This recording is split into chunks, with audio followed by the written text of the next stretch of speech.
Guys, તો આજે હું તમને મારો આખો દિવસ બતાવીશ કે હું શું કરું છું દિવસમાં. As an 22 years old retired. આટલી જલ્દી રિટાયર્ડ હું થઈ ગઈ છું કારણ કે મને નથી જ કરવી જોબ. તો એટલે હું શું કરું છું ઘરે આખો દિવસ તમને બતાવીશ. ઓકે, તો આજે સવાર મતલબ ઉઠી લીધું મેં, થોડીક વાર બ્રશ બધું કરી લીધું છે અને પછી હવે હું પી રહી છું જ્યુસ. આ બધું રોજ નથી પીતી હું, પણ હવે સ્ટાર્ટ કરી રહી છું because skin care, health care is more important. તો હવે મેં વિચાર્યું છે કે એવું બધું કરીશ. એટલે હું જ્યુસ બનાવું છું. આમાં છે આમળા, બીટરૂટ, ગાજર એન્ડ શું નથી, પિંચ ઓફ સોલ્ટ, બસ આટલું આનું જ્યુસ છે. બનાવી લઉં તમને કહું કેવું લાગે છે. થોડુંક સારું નથી લાગતું, મેં કાલે બી પીધું હતું, ના સારું લાગે પણ પીવું પડે. જો ભાઈ પીવું પડે, હેલ્થ માટે સારું છે.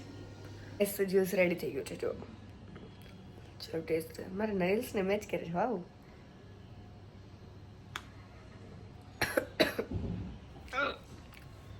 ટેસ્ટ અજીબ જ લાગે પણ ઓકે ચલો ને ભાઈ, હજી બીજો દિવસ જ છે, 2-3 દિવસ આદત પડી જશે.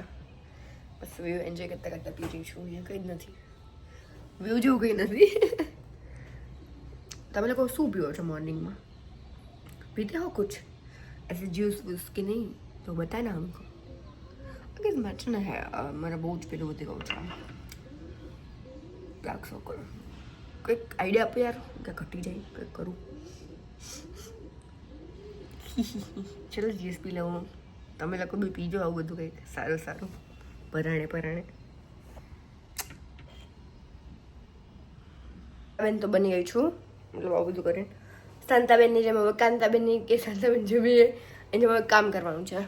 તો હું કરીશ કચરા પોતા બધું જ હું કરીશ. આજે મેં મમ્મીને કહી દીધું છે કે આપણે નવરાજ છીએ તો આપણે કરી શકીએ આટલું. તો મમ્મીને હેલ્પ એટલે કામ કરી લઉં. હા ને, તમે બી ઘરે કામ કરજો ને તો ધોકાઈ મારશે આવી રીતના બ્લોગ જોતા રહેશો. તો ગીત ચાલુ કરી દીધા છે, મસ્ત કામ કરીશું. બધું જ કામ પતી ગયું છે અને હવે આપણે કરવાના શું, આપણે રેડી તો થવું પડશે કારણ કે સવારે આમ બાગાન જેમ જ ફરું છું. એટલે હું આમ ગઈ અને આમ તો નહીં, મારે બહુ વાર લાગે છે તૈયાર થતાં. તો હું તૈયાર થઈ જાઉં હવે. હું રેડી થઈ ગઈ છું અને નહીં પછી હું આવી રીતના રેડી થઈ ગઈ કારણ કે આપણે કોન્ટેન્ટ શૂટ કરવાનો હતો.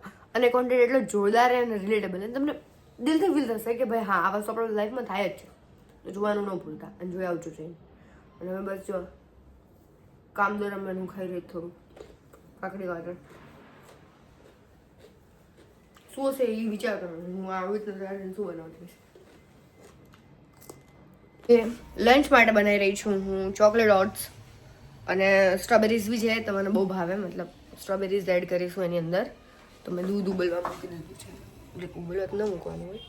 બટ હવે આપણે એડ કરીશું ઓટ્સ. રેડી છે ચોકલેટ ઓટ્સ, મતલબ જે પેકિંગવાળા આવે ને જ છે. પેકિંગ નહીં બતાવું કારણ કે બ્રાન્ડ મને કંઈ પ્રમોટ નથી કરતી, તો મને પેકિંગ બતાવવાનું. બી ચોકલેટ ઓટ્સ તમને ભાવતા હોય લઈ લેવાના, ખાઈ લેવાના મસ્ત. એની સિઝન ચાલુ થઈ ગઈ છે અને મારે જેમ તમને ભાવતી હશે આઈનો બરાબર, બટ એટલે ધોયા વગર ખાઈ નહીં લેતા, ખાસ ધ્યાન રાખજો. અને હું તમને બતાવું આજે ખાલી ધોઈને કે કેટલું મતલબ કચરો આવે છે. એટલે હોય તે આપણે એમનો વાક નથી કહેતા પેક કરવાવાળાનો, બટ તો આપણે ધોઈને ખાવાના, આપણે સેફ્ટી જરૂરી છે આપણે. ઓકે, હું છે ને સ્ટ્રોબેરીને કેવી રીતના દઈશ ખબર છે? સ્ટ્રોબેરી, પાણી અને એમાં નમક, મીઠું. નમક કેમ બોલું, આ મને કંઈ બી બોલી શકું છું હું. સ્ટ્રોબેરી એક સ્ટ્રોબેરી ખંગાઈ ગઈ છે યાર, એને જવા દેવી પડશે આપણે. અને મારા ઓટ્સ બી પકી રહ્યા છે, બંને વસ્તુ ધ્યાન રાખવું જોઈતું. વાવ, સ્મેલ મસ્ત આવે છે. ચોકલેટ ઓટ્સની સ્મેલ તો મસ્ત આવે. ચોકલેટ છે આવવાની જ ડેફિનેટલી. હવે છે ને તમે એમાં સ્ટેવિયા તમારે નાખવું હોય, તમને ગળું ભાવતું હોય તો સ્ટેવિયા, અને યા તો તમે પેલું નાખી શકો છો હની. બેમાંથી કોઈ વસ્તુ નાખી શકો છો. મને તો છે ને એમનામ બી ભાવે છે, એવું નથી કે મને થોડાક સ્વીટ જ જોઈશે, બટ મને વિચાર આવ્યો કે થોડુંક એવું સ્ટેવિયા નાખી દઈએ તો મજા આવે વધારે. અમે સ્ટ્રોબેરી પાણીમાં ડૂબોળી દીધી છે, એમાં થોડુંક વિનેગર અને થોડુંક એવું નમક નાખીશું આપણે. પછી 2 મિનિટ માટે રહેવા દેવાનું એને. તો મતલબ આમ એને બધું જે બી પ્રોસેસ થતી હોય કે વાર લાગે એટલે. જો ભાઈ હું કેમ કહું છું કે સ્ટ્રોબેરી ધોજો, પાણી એકદમ ક્લીન હતું, તમારા સામે મૂક્યું બરાબર ને. અહીંયા જોવા બધા અને ડોળું કેટલું થઈ ગયું પાણી, અને આ જો નાના ડોટ્સ નીકળશે એટલે સ્ટ્રોબેરી ઓલવેઝ ધોઈને જ ખાજો. Look at this guys what I mean. Chocolate oats with strawberry. કેટલું મસ્ત લાગે છે ટેસ્ટમાં, એટલું મસ્ત થશે સુપર. ચલો ખાઈ લઈએ. તો હમણાં છે ને થોડીક વાર હું સુઈ ગઈ હતી કંઈ કહેતા નહીં. કારણ કે જમીન પછી છે ને બહુ મજા આવી ગઈ, થોડીક વાર હું ખાઈ ગઈ, પણ કોઈને કહેવાનું નથી આપણે. અને હવે હું શું કરવા બેઠી તમને ખબર છે, મને વિચાર આવ્યો હતો કે હું આજે હવે મને આ ગિફ્ટ મળી હતી ક્રિમ્પિંગ મશીન, અને મને છે ને એક વિડીયો બી બનાવવાનો હતો. તો મેં ચાલો ક્રિમ્પિંગ કરીએ તો ખરા વાળમાં કેવું લાગે ટ્રાય કરીએ. એટલે આપણે ક્રિમ્પિંગ કેવું લાગશે બધા. લોંગ હેરમાં કરી હતું મસ્ત લાગતું, બટ હવે શોર્ટ હેરમાં જોઈએ કેવું લાગે છે. અને મને કરતાં બી નહીં આવડતું, તો જોવું પડશે. ગઈ તમારા ફ્રેન્ડ કોઈ તમને આવું ગિફ્ટ આપે જો વેગાનો ક્રિમ્પિંગ મશીન, લેજિટલી ગોલ્ડ પ્લેટેડ, કાશા સોનાની લેજિટ દુકાનમાં મૂકી દે. એવું નથી હો ભાઈ, હું એવું નથી કરતી, બટ થેન્ક યુ. અમને છે ને મારા કલીગ્સ ના કહી શકે, મારી ફ્રેન્ડ્સ છે, લાઈક ઓફિસના ફ્રેન્ડ્સ હોય, ઓફિસથી મારા જે ફ્રેન્ડ્સ હોય હતા એમણે મને ગિફ્ટ આપ્યું છે. અને મેં કાલે જ હેર વોશ કર્યા, તો કાલે જ મેં કર્યું હતું. પછી મેં કીધું ચલો આજે કરીએ. અને આજે છે ને મારે એક મસ્ત સાડી પહેરવી છે.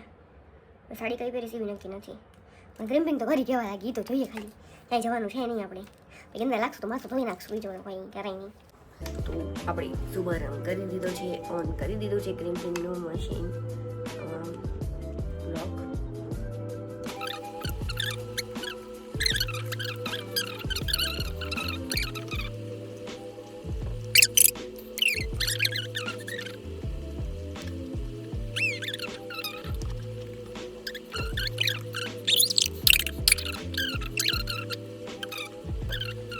સ્ટોરેજ ફૂલ થઈ ગયું તમારું. બરોબર.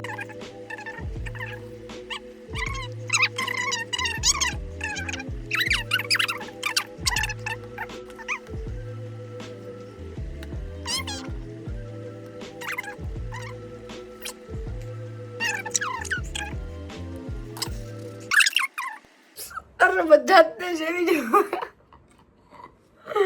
ભાઈ, મને લાગે એમાં હતા માથું ધોવું પડશે, એટલી ગંદી લાગુ, ઓછી ગંદી આમ જો. અને તો મેં એટલે બાંધ્યું ને, તો આ બાંધીને ખોલી તો આમ ફુગાઈ જાય, આમ ચીડિયા કો ઘોંસલો બી સારો. મમ્મી આછે કહેતી હતી કે ના કરી શકે, ગંદી લાગુ મમ્મી, ઘરની બહાર નહીં નીકળી એટલી ગંદી લાગુ. બોલો કઈ વાંધો નહીં, હવે આજનો દિવસ રાખીશ, કાલ ધોઈ સમજો. આપણે કરી રહ્યા છીએ લાઈવ સ્ટ્રીમિંગ વેલોરન્ટની વિથ ગેમિંગ પર. તમને ના ખબર હોય તો જોઈ લેજો, અને રમવા આવજો, રમવું હોય તો મજા આવશે વિથ ગેમિંગ પર વેલોરન્ટ રમવાની. અને આજે રાત્રે રમીશું આપણે GTA 5. યે ગાઈઝ, મારા ક્રિમ્પિંગ વાળા હેરમાં પોની કેવી લાગે છે જો. હવે જો સ્ટ્રીમિંગ પતી ગઈ છે, અને મારે થોડીક વસ્તુ લેવા જવાની છે, મમ્મીનો ઓર્ડર છે, મારે લાવવાનું છે ચીઝ બટર પનીર, બધું તો લઈને આવી જઈએ આપણે. તો જોઈએ જોડે. આળસના લેવલે મુદ્દે નજર રાખતા મને એ વિચાર આવ્યો કે હું ઓનલાઈન પણ મંગાવી શકું છું, એટલે નીચેથી પાછી જવું ઉપર. આળસ દેખાડો તો ભાઈ, આળસ તો છે થોડીક, મળે જ છે તો શું કામ જોવું આમ થમ, એટલે હું પાછી આવી કે નહીં જો ભાઈ ઓનલાઈન મંગાવી દઈશું આપણે. હવે મેં શું મંગાવ્યું તમને બધાને બતાવું, આવી ગયું છે બધું બતાવી દઉં છું. કોબી મંગાવી હતી એક, પછી બ્રેડ, મને તો મોટું હશે યાર, બટ નાની છે, બટ ચાલશે. હું તને સબવે જો બનાવવાનો વિચાર છું, કંઈક બનાવી નથી. પછી શું મંગાવ્યું હતું, ડેરી પ્રોડક્ટ છે, છાશ, પનીર અને દૂધ, બસ આટલું મંગાવ્યું હતું મેં. હવે હું આજે ને મારા ફ્રેન્ડે જે બધું ગિફ્ટ આપ્યું હતું ને, એમાં એક કોફીના સેશે બે હતા, તો આજે વિચારું છું કે કોફી બનાવીશ, અને કોફીની જોડે હું ખાઈશ Subway. Looks weird, sounds weird, looks નહીં, બટ હું ટ્રાય કરી શકું છું, યા તો પછી કોફી પીશ, શું કરું કે જોઉં. અને હું એવું જ વિચારું છું કે સબવે જેવું જ બનાવું. આપણે બહુ નાની આવી યાર, છોટું સી બ્રેડ, છોટું સી એકદમ. ઘરે તારક બધા ચાલે છે, મારે તો 24/7 ચાલુ રાખવું, ચાલતું હોય બરોબર, તો પણ મજા નહીં આવતી આજકાલ જોવાની. કોઈ વાંધો નહીં, હવે તાર બનાવીએ આપણે હવે જમવાનું, ભૂખ લાગી છે બહુ. ઊંઘી વસ્તુ બનાવીશ મેં. બ્રેડ તો મેં ટોસ્ટ કરી લીધી, અને હું છે ને વિડીયો તારા થોડું ભૂલી ગઈ છું, એટલે મને ભૂલી ગઈ હતી. અને પછી મેં બનાવી છે આ છે ચટણી મીની સોસ છે. હવે શું નાખું છું, પનીર, દહીં, કોથમીર, મિન્ટ અને મિર્ચ. એટલે મતલબ મિન્ટ માવ થઈ ગયું, બટ માવ નહીં, હેલ્ધી વાળું માવ, તમે આ ખાઈ શકો છો. તમે અગર ડાયટિંગ કરતા ને તો આવું સોસ બનાવીને ખાવાનું બધું તમે વેજી સોતે કરશો ને એના પર નાખશો તો બહુ મસ્ત લાગશે સોરી અને પછી મેં આ વેજી સોતે કરી દીધા છે થોડા જેવા અને પનીર બી છે આમાં અંદર હું વેજી પહેલાં રાખવાનું એમ નામ પણ મેં તું કંઈ નહીં આપણે આમાં નાખી દઈએ તો મસ્ત અલગ લાગશે ટેસ્ટી લાગશે એમ પકી જશે થોડું એટલે બધું એડ કરી દીધું છે અને બ્રેડ પર હું મસ્ત એવું સજાવી દઈશ પછી તમને બતાવું કેવું લાગે છે ટેસ્ટી ગાઈસ જો કેટલો મસ્ત લાગે છે ચીઝ નો નાખો તો ડાયટમાં ખાઈ શકો ચીઝ નાખશો તમે ડાયટિંગ તરીકે નહીં ખાઈ શકો ભાત તમે નાખી દીધું આપણે કરવા બેસી રહ્યા છીએ લાઈવ સ્ટ્રીમિંગ અત્યારે મેં બપોરે કરી હતી વેલોરન્ટની અને અત્યારે હું કરીશ જીટીએની અગર તમે રમતા હોય તો આવી જજો રમશું આપણે જોડે વિથ્સ ગેમિંગ કરીને છે મારી યુટ્યુબ પર ચેનલ આવી જજો તો એમાં તમને મારો આઈડી મળી રહેશે તમે આવજો રમશું જોડે મળી આવશે આપણે અને આજનો વ્લોગ કેવો લાગ્યો એ કહેવાનું ભૂલતા નહીં અને મળે કાલે આપણે પાછા ડેલી વ્લોગ કરશું હવે આવી રીતના મજા આવી કે નહીં કહેવાનું ભૂલતા નહીં હા બાય